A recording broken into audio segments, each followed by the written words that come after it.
Le Liban est un pays où le taux de pollution de l'air précisément est très élevé, et cela grâce à plusieurs facteurs causés par les activités humaines, l'activité industrielle et de transport. En effet, la pollution industrielle se caractérise par les usines qui rejettent des gaz acides toxiques dans l'air et qui provoquent des trous dans la couche d'ozone. Leurs conséquences sont immédiates sur les êtres humains avec l'apparition de plusieurs types de cancers ainsi que des maladies respiratoires. Les trous dans la couche d'ozone provoquent également le réchauffement climatique et la fonte de plusieurs glaces au pôle Nord. À quoi consiste ce métier? La mission de l'ingénieur en environnement consiste alors à être au service de l'écologie.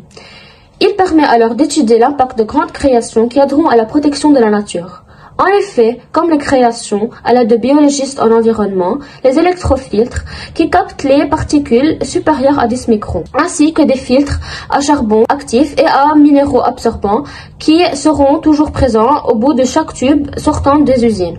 Le filtre électrostatique, défini plus simplement comme un électrofiltre, est l'une des premières véritables technologies liées à la filtration de l'air apparues à l'ère de l'industrialisation moderne.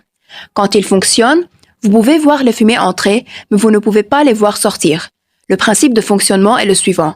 Des électrodes de haute tension sont chargées et interposées entre des plaques et ou des tubes métalliques mis à la terre.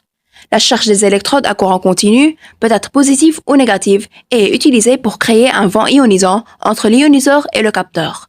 Quelles sont les études pour y parvenir? Tout d'abord, les spécialités à choisir avant le bac sont maths, physique, chimie et les SVT.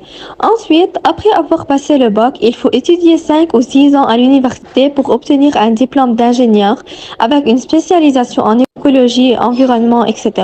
Dans quelle faculté peut-on étudier l'ingénieur en environnement? En France, pour le bac plus 5, on peut obtenir le diplôme d'ingénieur de l'École nationale de génie et de l'eau et de l'environnement de Strasbourg, le diplôme d'ingénieur de l'École nationale de chimie de Montpellier et le diplôme d'ingénieur de l'École nationale supérieure en environnement, géoressources et ingénierie de développement durable de l'Institut polytechnique de Bordeaux. Et pour le bac plus 6, master mention économie de l'environnement, de l'énergie et des transports, master mention sciences pour l'environnement et enfin master SP, management de la qualité, de la sécurité et de l'environnement, CESI école d'ingénieurs.